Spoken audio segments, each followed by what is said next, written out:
This is the Rugby Ascendant Podcast with Mvia Velman and Chris Wyatt. Time for the Rugby Ascendant Podcast again, can you believe it?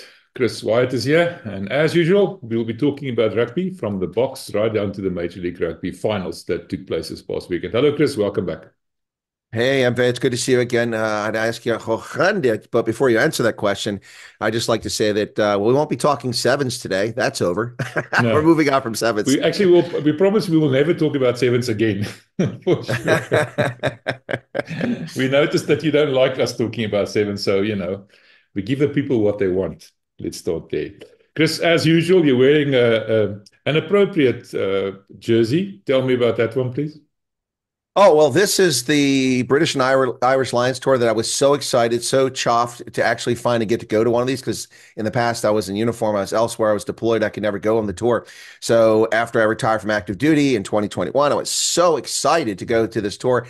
I had purchased tickets. I didn't purchase tickets. I'm sorry. I had been in the queue with the British and Irish Lions to get the tickets, and I've been in the queue with South Africa to get the tickets. And I was waiting for 2 years for those tickets. And then when the tickets were made available, I couldn't buy them, because my IP address was in the US and the UK site wouldn't let me buy tickets, and the South Africa site wouldn't let me buy tickets. But as it turned out, it was no big deal because nobody got to go. But I ordered this jersey. I have a carry-all bag, a British and Irish Lions carry bag with the tour on it. This one here is, of course, a Springbok jersey, and I really like it because this 2021 patch you put on here with the historic Springbok leaping there. But it's also a special jersey because, as with some of my Springbok jerseys, it's personalized. Chris, there you go. And if you can see the number on there, you'll see that I am a little bit angry because Makazole Mapimpi has been occupying my left wing position for too long. It's my job. Anyway. Well, Chris, get yourself a scrum cap. You're walking. You're a shoe-in for the Springbok team, I'm sure, man. Maybe I can replace Mama Joy as a super fan. No, please. Yeah, let's not go there. All right, Rassie announced his team for the game against the Wallabies this weekend, and surprisingly and yet not surprisingly enough, Sacha gets the nod. Sacha starts at number 10. A big game, against the Wallabies to make this kind of selection. Your thoughts? Well, I think it is a huge selection, but first I have a rhetorical question. Has anybody said nicer and better things and promoted Sacha Feinberg-Mngomezula than we have? I mean, we've been talking about this guy's once in a generation player ever since you and I started chatting before he went on air. I think it's due. It's time for this. And I don't want to say it's a testing it out, but in some ways it is testing it out. But before we go any further about Sacha, I have to say that I have not been as excited about a Springbok selection as this team in a long time. I love this. Some players aren't available. Of course, Faf is injured. Evan Ruiz is out. We're going to talk maybe about RG Stamen a little bit. Maybe he might not be in there. But this lineup, I mean, I go from 15-1, and I don't see anything I would change. But I could look at the bench and say, well, I could have gone with Malcolm Marks. I could have gone with Ben Jason Dixon. I could go with Grant Williams or with Andre Pollard. But the lineup that's here, I am incredibly excited about this lineup. And I think that it's time that the Bucks break their miserable play in Brisbane. This could be the team that does it this weekend. Yeah, they've lost 12 out of the past 13 times they played against Australia in Brisbane. So not a stellar record by any stretch of the imagination. But Rassie never seems to be phased. And we've been having quite a few discussions about whether the Springboks should start winning these in-betweeners. This year we should definitely win the Rugby Championship, for example, and forget about building for the World Cup. Rassie just sort of, sails forth serenely. It starts mixing experience with new blood and everything else. And this is a classic example of Rassie's mind at work here. I mean, what do you think? Why would he give someone like Sacha, who's not even playing 10 for his franchise, the nod at 10 for the Springboks in an important game? Well, I think he's trying to put John Dobson on the spot. Absolutely. Because come the start of the URC a few weeks down the road, Dobson's going to be in a bind if Sacha does incredibly well. Look, Sacha has played 10 for the Stormers. I don't think he started there, but he's come off the bench and played 10 on more than one occasion. I think it's a good move. Pollard on his last Australia tour did not look good at all. I don't know if location has anything to do with things, but I think that Sacha, it's the right time to try it. I don't have problems with this. I think it's smart. And look, it's easy to make a change. First off, you and I talked off camera about Vili. We're still concerned about his health after 2 concussions. And I think with this lineup, if you go out there, if Villy is not cutting it because he's got some lingering effects from that concussion, then you can pull him out of there and you move Sacha to 15 and you bring Pollard off the bench and you got it covered. So, there is a loss of flexibility because, Sacha can play all over the place. He can play inside center, play outside, he can play 15, he can play 10. Whereas Pollard is really kind of limited to one or two roles. And if you went with Pollard starting, then you'd have the flexibility. But I think this is a good lineup. I'm just, and we're going to talk about it, but I am concerned about Villy's health. I mean, he was really one of the best players in the world until that concussion against Leinster. And now he hasn't had a chance to come back and show his stuff. That second concussion, that was his fault, but it was, so I'm a little nervous about Villy. Other than that, yeah. So let's talk about the players they selected around Sacha. I mean, it's a vastly experienced team. The back line is some, all World Cup winners. The only player who doesn't have more than 30 caps is Currie Cup. So he's also a World Cup winner. And I think important here is the fact that Kobus Reinach was chosen at 9 rather than Grant Williams to, I don't know, maybe it's to guide Sacha a little bit. And then, of course, the general himself, the one you just talked about, Villy at 15, one who's going to call the shots. He's going to, we saw the effect of a lack of experience when Sacha came on and that second test against Ireland when Villy was injured in the second minute of the match. You need that sort of a guy with vision, which Villy will have. And him and Sacha interacting. We know Villy likes to go up to 10, and Sacha can fall back to 15 even in the game while they're playing, not even when they've been substituted. Makes a lot of sense to me strategically. I can see the benefits of that. Yeah, no, I agree 100%. As far as Kobus and Grant Williams, I think they're both interchangeable skill-wise and speed-wise and distribution of the ball, and they're smarts of the game. But yes, Kobus has more experience. He's been there. He's done multiple World Cups, I think, and he's been on a team for a long time. I think that's the right selection in this situation with Sacha being so inexperienced at number 10. Those two, I think, will work very well together. We'll find out this weekend. By the way, it's an odd time for me because it's down under, so I'll be on air at 12:30 in the morning doing that game. So it's Talking about the rest of the team, a couple of surprises there for me. Not surprises. I was thinking maybe they'll give Arm a chance, seeing he's on the comeback trail. He looks to be in good form. He played well against Portugal. But they seem to be sticking to the tried and tested Damien D'Alende and Jesse Kriel. They seem to be the first choice center combination at the moment. Well, I agree 100%. And the two of them play really well off each other. I think it's fantastic. Look, before the 2019 World Cup, I was the guy, because remember, Jesse Kriel was on the bubble. Yeah, it was like, will he make selection? Like, they better pick Jesse Kriel. This guy is just a warrior, and he's fast. He makes great tackles. He makes great decisions on the pitch. And arguably, they won the World Cup in no small measure because of two players, Ebenetzebeth and Jesse Kriel. It was that close, and the difference those two made in going in the knockout round. So Jesse Kriel, I'm so happy to see him out there again. Damien D'Alende, I thought Damien kind of tailed off a bit a year or so ago, but he seems to be back in form in my view. And the two of them work together really well. Yeah, Lukhanyo Am is a fantastic player. A little surprised to not see him even on the bench here. He's not even in the lineup. So, but it's again, Rassie is spoiled for choice. I mean, he's got the best players in the world to choose from. I mean, you look down at Currie Cup. I mean, we'll get to Currie Cup in a bit, but man, how exciting is it going to be when players like Sam Francis and what's his name, Ethan, the other guy there, those incredible. Yeah, Ethan Wenzel. I mean, these guys, and not just that, even the Griffins have some pretty exciting potential. Yeah, Rough diamonds, a Gershwin Ver. He's a rough top, but man, that guy is going to be incredible. Look, I mean, it's a good time to be the head coach of the Springboks because you're spoiled for choice. Yeah, absolutely. I agree with you. You talked about Andre in the beginning. You said you might come up as 10 and then Sacha moves back to 15, for example. But it's a bit limiting in the sense that in the past, you would typically have a player who's more adept at playing more than one position on the bench. For example, Grant is there now, but they're a little bit limited in that sense. It seems to me that Sacha might be staying on the field even, and Grant might, if Grant replaces Kobus or Grant might go to the wing, something like that. It just seems to be a little bit risky for me. The fact that Pollard is on the bench. It's not that flexible. It's a 6-2 bench. So you need some players who are really flexible in many positions, and I don't really see that at the moment. Well, you make a fair argument, but let's go back to your previous argument, and this will explain why it's going this way. All right, so Rassie thinks it's time to give Sacha a chance at fullback. And he thinks he's got the skill there. He wants to try it. And I mean, you don't want to try this against the All Blacks. I mean, nothing against the Wallabies. Look, I know they've performed well, but they've not played great competition thus far. I don't think they're a strong team yet. I think Rassie recognizes that, and it's a good time to do it. But you were talking about leadership on the field a few moments ago, and you called, Villy the general. Villy at fullback, running everything from back there, and Kobus up there at scrum half, working with that fly half and working with those forwards. That leadership is there in Kobus and Villy. Pollard has a leadership as well and can do it. But if you're going to test Sacha, now's the time to do it. And by having Kobus and Villy on the field at the same time, backfield, forefield, or forefront, whatever you call it there, you've got leadership there. It is less flexible, but I think it's the right call. Yeah.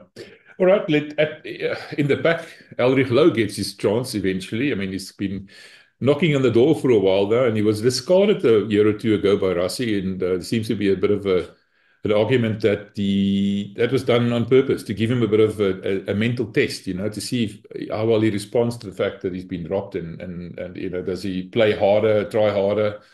He seems to have taken the bait almost, if I can call it that, and stepped up to the plate, and here he is, first choice, number 8, and he doesn't even play number 8 for his franchise either. We'll talk about that. Well, yeah, but you're not going to put him at 7. You got Pieter-Steph du Toit there. So again, you're going to have to make a decision. But I agree. Elric Lowe, I don't know if it was intentional, but at the time, of course, I didn't really talk about this, but I was talking to people privately. I said, it seems to me that Elric didn't play with the intensity that was expected when he came up on that call up. And so he was sent back. And boy, has he upped his intensity in the URC, and he's upped it now. So this is fantastic to see Elric Lowe get a start. I think he's definitely a player of the future there.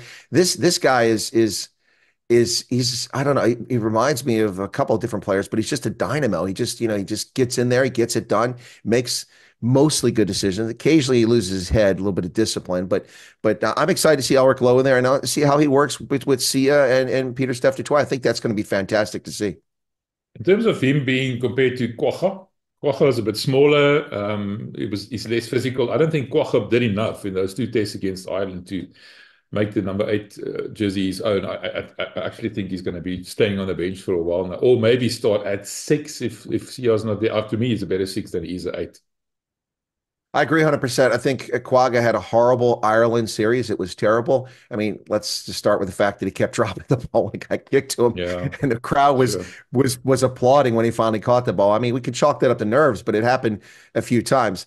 I don't know what was going on in his head that game or what was going on with the ball, but he seemed to be the only one dropping the ball regularly. So I think it was him, not the ball or the conditions. But I'm a huge fan of Kwagga Smith because he was sorry to go back to the 7s, but he was a blitzblock and I loved him on the 7s. But he's not an 8. He's not big enough to be an 8. He doesn't need it. It's not his position. 6, yeah. But I think that what he's done is he's worked himself out of the starting lineup with that Irish performance, and he is going to be coming off the bench. But look, off the bench, he's unbelievable. No matter where you put him, he makes a contribution off the bench. And even if you put him in at 8, he's gone in at 8 before off the bench, and he's done a good job. But I think that that's where he's going to find himself now. And given the fluidity of the lineup and the talent that's available, we should be happy that he's still on the squad for right now. No, true. You're right. Interesting thing there is RG starts at number 5. Now, RG has been part of the bomb squad for quite a while now, but now Loot is injured. So is Franco Mostert is injured. So RG seems to be the natural candidate. I actually thought there was a strong case to be made for Ruan Orkia starting this because he's a good line-out caller, which seems to be a bit of the problem. There's not a real recognized line-out caller, and it's not the number 5 lock that calls the line-outs, as some people are accusing me of saying. It's not what I'm saying. But in this team, the number 5 was Franco and Loot were the line-out callers. Eben doesn't like doing that much. So and RG doesn't like it that much. Either he does it, but he's not as naturally adept at it as for example, a Loot or a Franco would be. That's an interesting choice for me, playing RG in the starting team. Well, no, I think he should start. I mean, given the lineup he's got here, I think he should be a starter. But surprise, surprise! Look at it. It's the Bull supporter from Pretoria who's arguing in favor of Ruan Nortje. What a shocker that is to see that you support. Yeah. Sorry, just let me tuck in my blue undergarments. Yeah. I can see that Bulls flag in the corner. You need to move that now. But now, look, we've talked about Ruan Nortje, and I think he's a very talented guy. I'm not surprised he's not there. I mean, I think they've got Jason Dixon on the bench who's flexible. He can play a number of positions. You can put him at lock if you need to.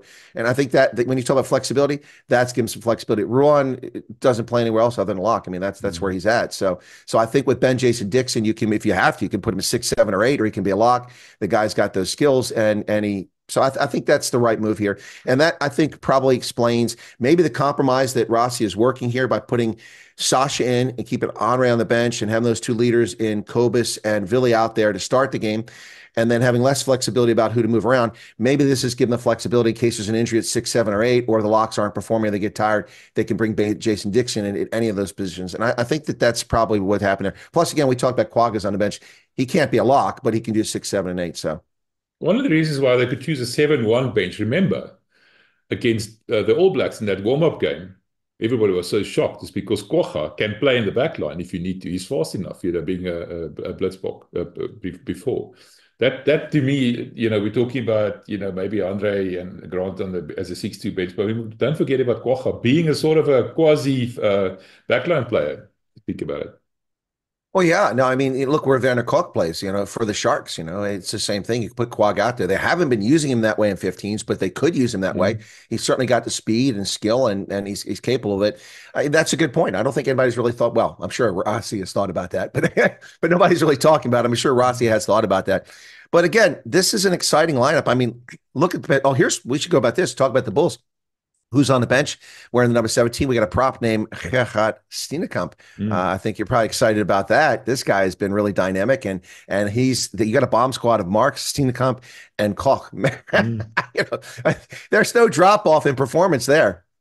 Tell you what, the one thing I would have liked to see is Thomas du Toit starting or playing from the bench, because he can play both sides of the scrum, number one. And he did very well against Portugal, and he played very well for Bath, in the final of the Premiership. He had to switch from tight head to loose head when loose head got a red card there. I think, he's younger as well than Vincent Koch, for example. I would have just liked to see how he would have done there. But, Gerhard Steenekamp, I'm very excited about. I've said it many times before. And he seems to be now regularly picked on for the bench. And that seems to be the future. He's going to start there, take over from Ox during the course of the game. Do you think they're going to be putting the whole bomb squad on the field at once again, like they did before, or is it going to be a more gradual thing? Well, it's a good question. I think it entirely depends on the flow of the game. If that front line is not performing in the scrums, and if they're not performing in the middle of the pitch, then they'll pull them all out in the 45th minute. That's what they'll do. Otherwise, they'll let players go, I think, probably longer and see how they're doing. But there's a possibility. I mean, it's hard to say until we see the game. But, you mentioned Thomas du Toit, and I call him Thomas the Tank. That's that's my nickname for him. But, or I say it to Thomas the Tank.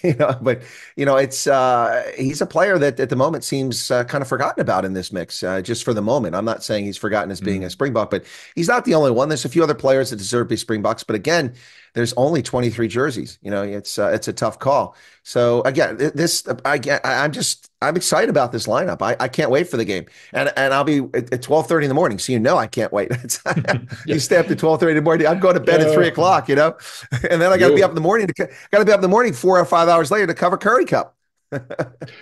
Tell you what, one person we haven't talked about, but we should talk about, and he's been in the news the last couple of days, is the captain, Siya Kolisi. He's now decided to call curtains on his French contract, 1 year into a 3-year contract, after having been bought out for 17 million rand by the Racing 92 team.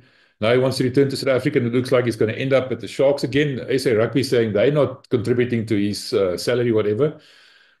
That's an interesting move there. I didn't see that one coming. I know he wasn't happy, but I didn't think he would come back that soon.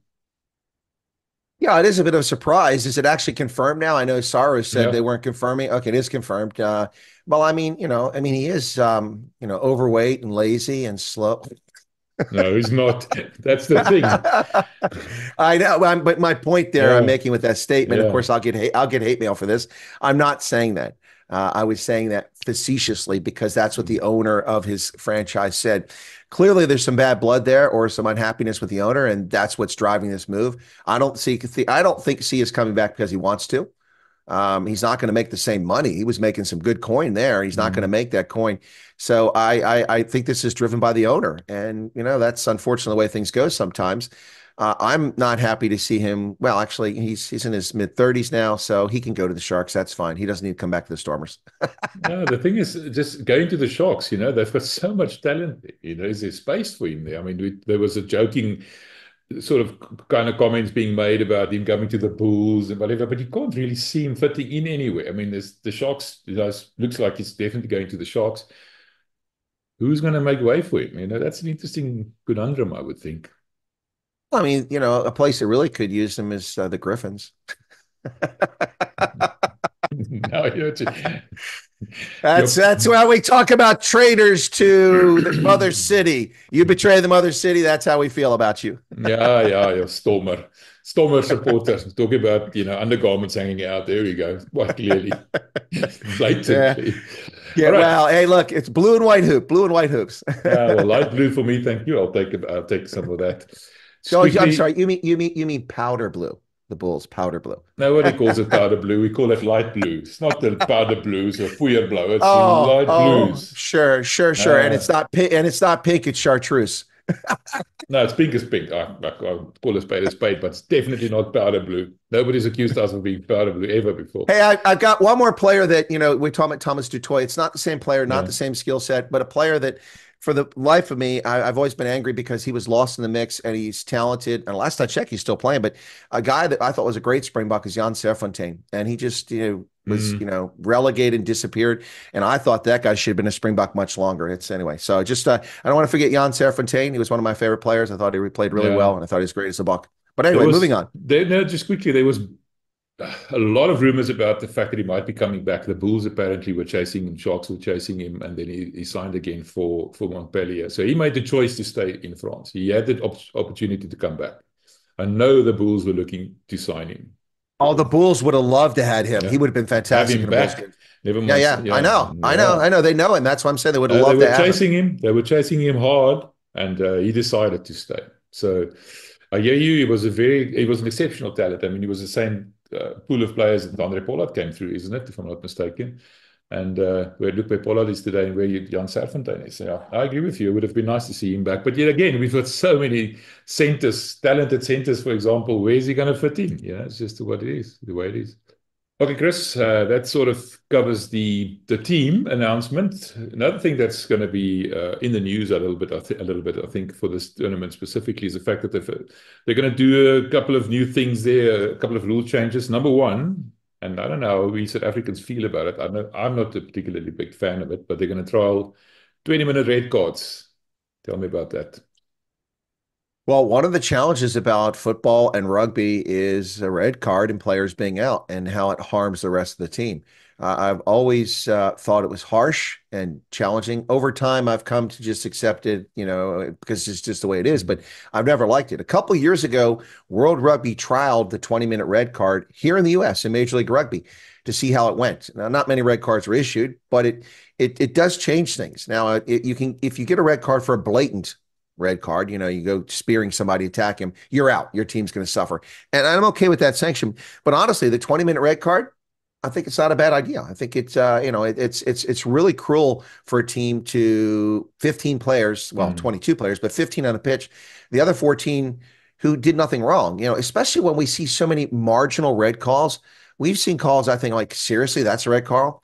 And then, of course, you get a situation where, I think back to the day when Bismarck du Plessis, courtesy of a French official playing New Zealand, was given 2 yellow cards, neither of which he should have gotten, particularly not the first one, and that resulted in an automatic red card. It really changed, and that cost the Springboks that game. Clearly, that did. I remember. And that's I'll never forget that. That's why I hate French referees with a passion. I don't care which one they are. I agree. No, you're right. But yeah. Sorry to interrupt you. Especially in terms of the tackling, if a guy tackles you and in the tackle, the guy that's being tackled drops, for example, now there's head contact. It's like it happened to Marcel Coetzee in the UFC, for example. I understand the logic behind that, because now, they have to call it, but, they can't also penalize the entire team for something that, it's not entirely within their control. The guy did a legal tackle, but the tackled player dropped, for example. I mean, that in that sense, it makes a little bit of sense, I suppose. Well, I mean, you look at this, so many of these red cards. I mean, we're not talking about a guy is 8 meters from a ruck. He comes rushing up and throws a shoulder into a player who's in a vulnerable position in a ruck. That's clearly a red card. That's obvious. Most of these red cards are coming from guys moving at high speed, coming at each other. One player coming from the side, the other changes direction and runs into him. I saw a card given this weekend, and I'm like, what is that? It's not the player's fault. You know what I mean? The player that hit him was the attacking player. He wouldn't have hit him there if the attacking player, and he turned literally at the last moment as he was going for a legal tackle. That's a tough one. I get player safety. I understand that. I appreciate that. And that's why the 20-minute red card works for me. I think it will change the game for the better. I'm not a fan of World Rugby constantly changing the rules, because then what happens is that you can't compare rugby from 1990 to 2024. You can't compare rugby from 1970. And yes, there'll be evolutions of the game, new equipment, faster speeds, bigger athletes. Yes, that's all part of it. But when the rules constantly change, okay, you get 2 points for a conversion. Well, you used to get 1 point for a conversion. Now you get 5 points for conversion. It really makes it impossible to change. It really just makes it a game for the moment. And rugby has a long tradition. It should be a game for the ages, for eons. And so rule changes just willy-nilly. For instance, the one we've talked about before, a couple years ago, they trialed this, and then it became the rule, first to 50-22. That's brilliant. I wasn't sure when it first came up. As I said, that was USA Canada's first time I saw it in the qualification for the World Cup in 2018, I think it was. And I was like, what the heck? And I talked to Gary Gold after the game. I'm like, what's your thoughts on it? Gary and I were kind of like, we think we might like it, and we both kind of like it. But the rule I didn't like at all, and it's just, I think it's stupid, is that when it's held up, it's a 5-meter scrum for the other team. That's just wrong.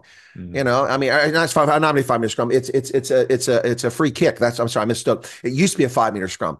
That's for the attacking team. Now it's a free kick, and you get the ball back in midfield. I mean, you just drove all the way down the field. You might have gone through 20 or 30 phases. You get to the line, and a judgment call by the official in TMO.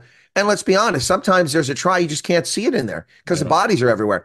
So you may have gotten a try, and now they're kicking it, and you have to collect it in mid. That's just wrong. Let's go back to the 5-meter scrum. That's the way to do that. Anyway, so these constant rule changes, I'm not a fan of. But the red card, 20 minutes, I think I like it. That's the only good thing about sevens. They still have a scrum when the ball is held up in the try. Remember? It's not the only good thing. The good thing about the sevens is the Bucks got a bronze medal and the Eagles got a bronze medal. That's a good thing. Yeah. Okay, fine. We'll agree to differ. Let's leave it there. I'm kidding. I love that box, Blitz box. They must just get something done. But it looks like there's a new broom at Saru. Going to sort out the sevens, going to sort out the under 20s, going to sort out the women day vessels. So we'll talk about that another day. Another new rule is the fact that there's time clocks now on the lineouts, the scrums, and the kicking, and not just the kicking anymore. And the kicking is now no longer 90 seconds, it's now 60 seconds, and you've got 30 seconds to set the scrum or set the line out. And that's all to do with speeding the game up. I quite like that. Well, I do like the clocks. I thought it was always ridiculous you could burn a minute and a half off the clock to take a kick. I have a problem with that. I also like the fact that now they switched to the 60 seconds because we saw this trial in the Currie Cup that many of the officials like Colby Griffin and others warn the kicker, get 10 seconds, 20 or 10 seconds. I think it's nice because it's not always easy to see the clock, and you don't know because sometimes a player's injured, he doesn't stop the clock, things are happening. So I think that's a nice courtesy to whoever's going to try to convert that kick to say, hey, look, you got 20 seconds or 10 seconds. That's nice. But 60 seconds is more than enough time to do it. I think the player that probably benefits the most from that is Monty. Let's take 3 hours to make this kick. Libok, he's probably the guy's going to benefit the most. If he gets a chance to play again. Yeah, he'll play for the Stormers. Yeah, maybe behind Sacha, but he'll be playing for the Stormers. But I think that's a good rule. I have a concern about the 30 seconds for the scrum. Scrums are notoriously slow. I watched 5 minutes eaten off a clock by scrums in Currie Cup this weekend at the end of the game there, and nothing really happened. It's not always up to the players in the scrum. The official has an impact there. So where does the 30 seconds? I know from the time they mark, but oftentimes then you see the official come over and say something to one of the players, or they'll talk to the scrum half before they let them put it in. And so I don't know that that's a fair thing to do. We have to wait and see. I think that's going to cause problems. There are going to be penalties called against teams that's not their fault. They're not delaying the game. It's because of circumstances. So that one I'm a little bit concerned about. We'll see how it plays out. The third one is you're giving the scrum half a bit more leeway. I'm not going to talk about that too much, but and the last one that's interesting is the fact that if you line out a skew, the ball is thrown in skew, but the other team does not compete, that line out can continue. So that's will sort of force teams to compete, especially on, I suppose, the 5 meter line. If you know they're not going to compete, you can just as well throw it straight into your guys' hands. And if they didn't jump, then you've got possession of the ball. Well, that one I kind of like, mostly because we've seen a trend of late where teams don't even compete for the line out. So what's the point of having a line out? But the problem I have with it is that it will be abused. If teams don't compete and you see a habit of that, then the hooker's just going to throw it 5 meters back. And that's so I have a problem with that. I think that there should be a little more clarity to it. You can throw it askew, but if it's more than like 3 meters or something like that, and it's an obvious, then you lose it. I think they should put that in. And that's going to be a judgment. But look, it's rugby. There's lots of judgment calls. It's like tennis. There's judgment call. Well, yeah, those are judgment calls too. Is it in? Is it out? But, or gymnastics, she got 15.3. Huh? How'd she get 15? I thought, it should have been 14. No, but I think that they need to modify that rule slightly. Otherwise, it's going to be abused wildly. I'm not sure what the exact wording is, if it's even allowed to do that, throw it back or something like that. Do you think so? I didn't notice that. I don't know. We'll have to wait and see again. But of all the rules, the only one I'm truly concerned about here, and I'm most concerned is that one with the scrums and the 30 seconds. I think it's smart to do it, but then you got to have officials who make sure stuff happen. You can't just blame it on the players. So we'll see. All right, let's have a chat about the Currie Cup quickly, starting with my team. You just accused me of being a Blue Bull biased supporter, and I gladly accept the mantle. I've confessed to it many times on this channel. You watched it. Your thoughts on that game? Well, the Bulls escaped from Bloemfontein, but not with a victory. They still can't win. Lost one in 2018. Yeah, you're right. Yeah, yeah, it's been a while. As soon as that scrum was awarded, I was like, oh gosh, no, please don't get a scrum penalty. And the Cheetahs gave it up. Both to Chamberlain, the former Shark, saves the Bulls bacon there with that conversion to get them at draw. Yeah, I saw that coming. That was a game that was back and forth. It was all over the place. It was exciting. But the first half, honestly, was boring. And that game came alive in the second half. Like 6 tries at 15 minutes or something like that. It was like a track meet. It was like a sevens contest. I know you don't want to talk about sevens, but this was like a sevens contest. There was like no defense for either side. The Bulls came out, boom, boom, 2 tries. And then the Cheetahs come out, boom, boom, boom, boom, 4 tries. Like, what's going on here? But listen, I've told people over and over again, Currie Cup is exciting. And look at all the young players that are coming out with such talent that we get to see. It's really, there's some exciting wings. There's some exciting fly halves. I think there's a couple emerging scrum halves. None of them are really at the level they need to be yet, but they're getting there. Now, the Bulls, they played very well in the first half, had a lead, came out of the locker room with gangbusters. I thought, well, this is over. They're just going to run the score up. But the Cheetahs never say die.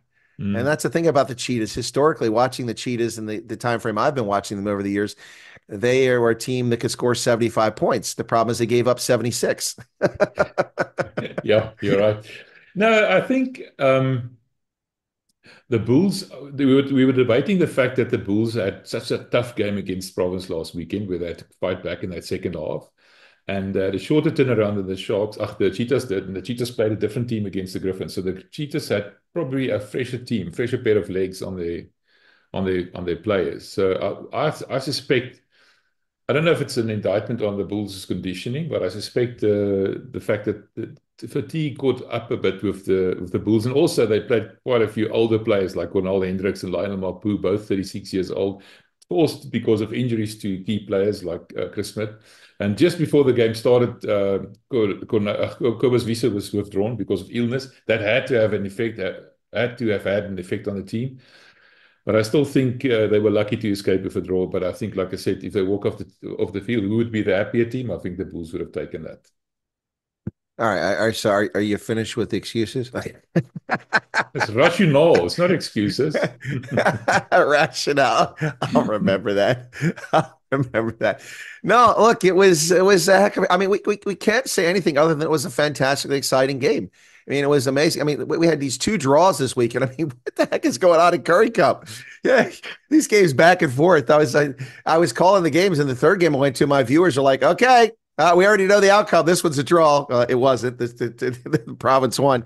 But no, you make a fair statement. In fact, Franz Sten accepted criticism for playing a less than A team again the previous week, against Griffins. He said, it's we probably shouldn't have done that. Well, whether he should have done it or didn't do it, it's over in history. And the Cheetahs at home were terrible in the first half. They were terrible in the first half. But and then I thought they were even worse in the first 6 minutes of the second half. And then this is weird about rugby. That's why I love the game. What happened? Who said something? I mean, the thing with rugby is you want to talk about games of momentum. Game of momentum can be rugby union, man. You really can swing momentum just so quickly back and forth. You think a game like basketball would be a game where momentum shifts back and forth, and it does. But rugby, it's really weird. And we've seen it in the Currie Cup. A team's down, Province winning 27-3 at Loftus and losing 50-34. I mean, What the heck, I mean, it's crazy. Look, congrats to the Bulls. They stay atop the log. They remain undefeated. While they didn't get a win in Bloemfontein, they did escape with a draw, and that kept them up there. Now, if Province hadn't, rolled over and played dead like the Sharks in the second half of the game the previous week, then we'd be talking about a very different table in Currie Cup. But as it stands, the Bulls are out in front. They've got 21 points. They're 3 points to the good against the second place team, and the rest are scrambling to find out who gets up there. So the Bulls remain the class. Even though they got a draw, they remain the classic Currie Cup for now. Talking about the other draw quickly. I mean, I thought I was watching that game and the Pumas just ran away with it first off. It was just a total horror show as far as the Sharks were concerned. And then I missed a little bit because I started watching the Paul derby, Paul Boys High versus Paul Gymnasium. And then someone WhatsApped me and said the game was a draw. I couldn't believe it. I didn't watch the second half, but what on earth happened there? I mean, how did the Sharks manage to pull that one back? Listen, I watched the game and I called the game. I don't know. I don't know. Because the Pumas just started playing like crap. They were doing so well, and well, I'm sure Jimmy Stonehouse lost a few hairs, in that game. It's again, but it was exciting. I'll tell you. I mean, it was incredible to watch. But again, a team at home gets a draw. You don't want to get a draw at home. No. If you're going to get a draw, you want to do it on the road. You never want to get a draw at home. Of course, you don't want to lose at home, but a draw, that's like dating your sister, man. It's just wrong. Yeah, I hear that. And then the province, young province side did not exactly, had a convincing victory over the Griffins. The Griffins, like you mentioned before, they've got quite a few good players there. Gershon Ware, for example, they're number 10. Yeah, you got a card and everything, but that team is not to be underestimated. And I think Province felt it. At home, to beat them 39-17, I would have expected a much bigger hiding being handed out by the Province side. And they didn't do it. They're not getting there. I would have to agree with you 100%. It was a very disappointing performance by Province. The score should have been up much higher. But again, their discipline is not where it needs to be. This Province side is making a lot of mistakes they shouldn't be making, and it's just very disappointing. But the Griffins, they're so close. The Griffins this year are close. I mean, they're winless, but man, they've put on some performances that have been impressive. Now they lost by a significant margin here, but it's in their case they have the worst discipline in Currie Cup. I mean, it's terrible discipline. Their scrum is atrocious. They've got to fix their scrum, or they're never going to win a game. They've got to figure out what's going on there. That should be job one. Monday morning, prop, hooker, get down here. Let's do it over and over again and practice the scrum for hours on end each day, because that's what's killing them. They can't win a scrum to save their lives. Also this weekend, what was going on with lineouts? Oh my goodness, in Currie Cup. Man, it's terrible. It was actually terrible, man. It's like watching Frisbees out there. What's going on? It's crazy. Or, like a wallabies, it's a boomerang. It's terrible. I mean, the lineouts were atrocious in most of the Currie Cup games this weekend. The scrums for the Griffins are just non-existent. It's a shame because that team has some incredible talent and they really deserve to win some games. I don't know. They're not good enough to be competitive to win the Currie Cup or even get to the playoffs, but they shouldn't be winless. I mean, it's just a matter of time the next few weeks. The Bulls, not Province, they played them twice now. The Bulls or the Cheetahs are going to find themselves on a losing end against the Griffins. They're going to be very embarrassed. Or the Sharks. Yeah. No, look, I mean, come on, you saw them. They have the talent. They just got to put a good game together. I agree with them, but I mean, to come to Loftus and beat the Bulls, which are playing this weekend, that's going to take a lot of doing. Except the Bulls now really pick a very, inexperienced side, maybe to give the guys a rest or something like that. I can't see that. I hear what you're saying. I think they're going to get close, but I don't think they have it in them to beat any of these teams in this competition. Come to think of it, even when they start now playing into the other pools as well, I don't think so. It just takes one lucky day when people all get their act together to shock somebody. Yeah. Look, I'm not predicting the Griffins are going to win a single game, but I'm really excited about some of the talent. And I almost find myself rooting for the Griffins despite their hideous jerseys. I hate those jerseys. I mean, look, I like purple, but that's a hideous purple jersey. I'd rather go with the Pumas pink. I've got one of those jerseys. It's much nicer, but. No, the Griffins, you got to root for them. I mean, I think their total budget must be like 1,500 Rand a year or something like that. Yeah, you're right. Right, and the last game of the weekend was the Lions traveling down to Kimberley to face the Griquas, and the Lions had to do something because they had an abominable weekend last weekend, and then this weekend they did much better. They played much better, and the Griquas once again played well and bad in the same game. Hot and cold, if you want to call it. I don't know what's going on there. I just think they don't have enough players. They don't have enough depth. I agree. The depth isn't there for the Griquas. And it's exactly that. The Griquas play in fits and starts. They'll play for 10 or 15 minutes just brilliantly. They can play with anybody. They can play with the Bulls. They can play with Province. They can play with Cheetahs for 15 minutes. And then they just revert back to who they are. And then they'll have a spurt again later in the game. It's a very disappointing performance at home in Kimberley on the concrete pitch. Yeah. But the Lions, though they played well, I think they left a lot of points on the pitch. I think they could have scored a lot more. Yeah, they did. So going forward right now, Bulls, I'm not convinced the Pumas, because the Pumas that lost to the Lions at home was an embarrassment, and it's not that far in the past. So I don't fully trust the Pumas to perform on the pitch each way. And then this one here where they let the Sharks come back. So the one team that's playing terribly, but not playing terribly, but playing terribly, but not playing terribly, and now starting to move somewhere is the Sharks.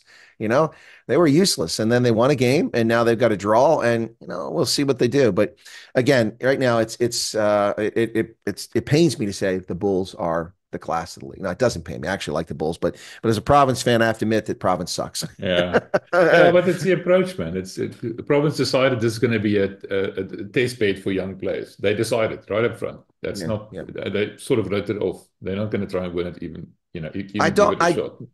Don't have a problem with being a test bed for young players. It's one of the arguments I made about keeping Currie Cup going. Yeah. But I do have a problem with players who are acting like it's the first time they've been on a pitch. Yeah. Some of these players don't even know the laws. I mean, not complicated laws. They're going the wrong spot in the field. They know what's going on. But the knock-ons, the poor discipline, this is the one. Which game was that? They were offside every darn time. Was it the Griffins or somebody? But every time, there was a kick, half the players were offside every time. I mean, stop making that penalty. Basics. That is not. It's basic stuff, and that's what Province is doing, making basic mistakes that 12-year-olds make. They shouldn't be making it. These are not 12-year-olds. They're 18 to 25-year-olds that are new guys out there. They should have enough experience of the game that they don't make dumb mistakes like that over and over again. And that's killing Province. Otherwise, they'd be doing much better. See, the funny thing about provinces, before we move on, is they're not claiming to use this competition to blood younger players. And then they go and pick someone like Clayton Blommetjies out of position at 10. And that guy's as old as the mountains. I said he must have been one of the regional fly-offs in the Arc or something like that. Or fullbacks, not a fly-off. What are they thinking? A guy did not shape up. And I mean, against the Cheetahs this weekend, if they play him at fly-off again, Cheetahs know Clayton Blommetjies, who played there for ages. I can't see that working. And I don't understand the thinking behind it. Hey, you, don't you be picking on Clayton Blommetjies. He has one of the coolest surnames in rugby. Blommetjies is a cool name. And he was brilliant at fly half. He was amazing. I don't know what game you were watching. I was watching the same game. You obviously were on something, I'm sure. Well, there is a lot of dagga growing in my yard, so. There we go. Yeah, it's coming out in the wash now. All right, let's talk about the Major League Rugby final. And you said things were set up for an exciting final. It's great quarterfinals, great semifinals. And then what happened with the final? Well, first off, congratulations to Major League Rugby.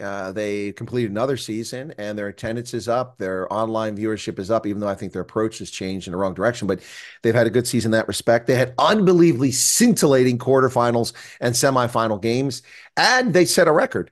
with over 12,000 spectators that showed up at San Diego for the competition. That's awesome. I mean, that's on par with games in Ireland for club teams, you know. Ireland, Scotland, which you get 10, 12,000. They got 12,000.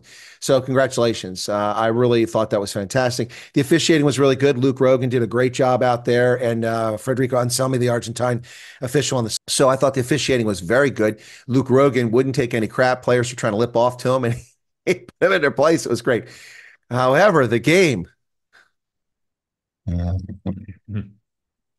It was a 20-11 final. Congratulations to the New England Free Jackets, who repeat as champions. That means in the history of the league now, there have been 2 teams that have been back-to-back champions. Their opponent this weekend was Seattle. Seattle won the first 2 championships in 2018 and 2019. And this is their 4th finals appearance. And now they've won 2 and lost 2. And this is New England's 2nd appearance in the finals. They won back-to-back. So congratulations to them. The thing that was boring for me is that New England has an incredible fullback named Rhys McDonald from New Zealand, this ginger-haired guy who's just like grease lightning out there. And he pretty much had no role in the game. He was negated. And you could see they scored just 1 try apiece. And the problem with Seattle is that they could not help themselves. They got down to within 5 meters half a dozen times and got 0 points out of it. Not releasing the ball, knocking it on, and it just became a theme. But they were in the game till late, and unfortunately, instead of going for the 3 points, they kicked for the corner and turned the ball over again. If they'd taken 3 points, they would have been within a converted try of winning. But it was honestly, given how exciting the quarterfinals and semifinals were, this was a little bit disappointing. But I mean, look, not every rugby game is going to be scintillating. I mean, the Springboks.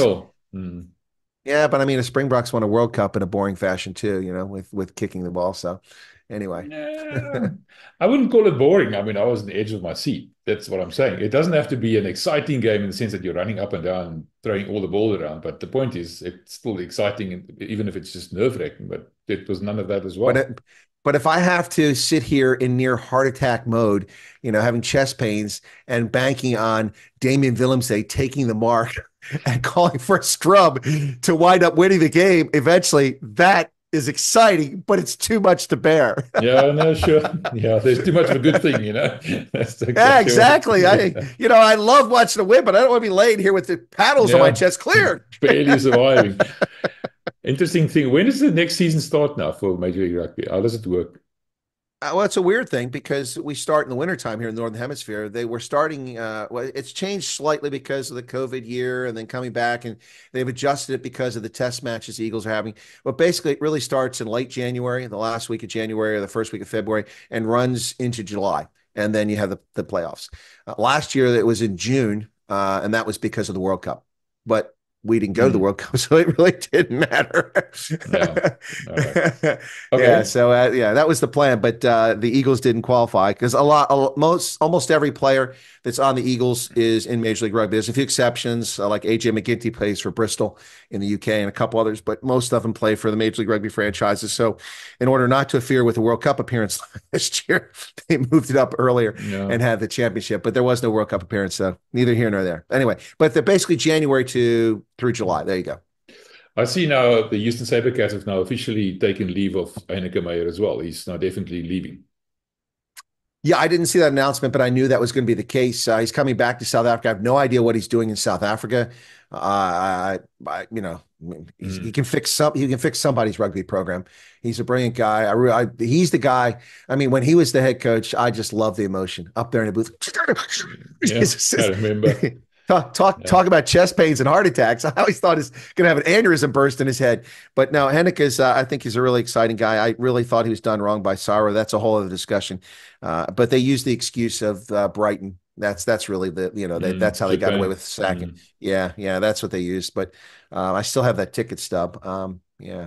Anyway, that reminded me yesterday, we were talking about rugby, and I said, I have all my tickets from 2011, my tickets from 2014 in Paris with the women, 2015 in England, 2017 in Ireland, 2018 in San Francisco, 2019 in Japan, but I have no ticket stubs for 2023 because the French made them digital tickets only. That is really annoying. That's in your gallery on your phone, man. Yeah, it's on my phone. Ooh, yeah. So when I get robbed in Alexandria, they get my phone. They'll have my tickets. No, it's in the cloud. All right, thanks, Chris. That was good. I enjoyed it. Thank you. All right, my pleasure. Have a good day and go Boca. yeah, we'll see how it goes over the weekend. This is the Rugby Ascendant Podcast with Envia Velman and Chris Wyatt.